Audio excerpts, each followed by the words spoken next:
জল ঢালতে গিয়ে এরকম অভিজ্ঞতা হবে কোনোদিনও ভাবতে পারিনি মহাদেবের কাছে গিয়ে। তো চলো প্রথম থেকে শোনাই।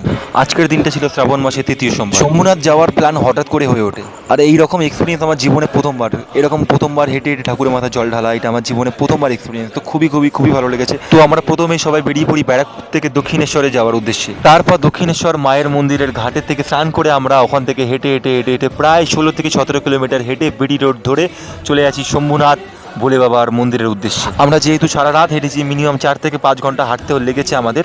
তো সারা রাত বৃষ্টি হয়েছে ওখানে। খালি বৃষ্টি না, এখানে কিছু কিছু রোড এমনও ছিল যেখানে অনেকটাই জল জমেছিল, আর রোডের মধ্যে কাকড় বাকড় পুরো ভরে ছিল। আর এখানে দেখার মতন সব থেকে ভালো জিনিস ছিল যে এখানে ছোটো ছোটো বাচ্চারা বাঘ নিয়ে হাঁটছিল। তো অ্যাট লাস্ট আমরা 16 থেকে 17 কিলোমিটার হেঁটে পৌঁছে গেলাম শম্ভুনাথ ধাম। তো তখন অন্ধকার ছিল, ভোরবেলা পৌঁছেছিলাম।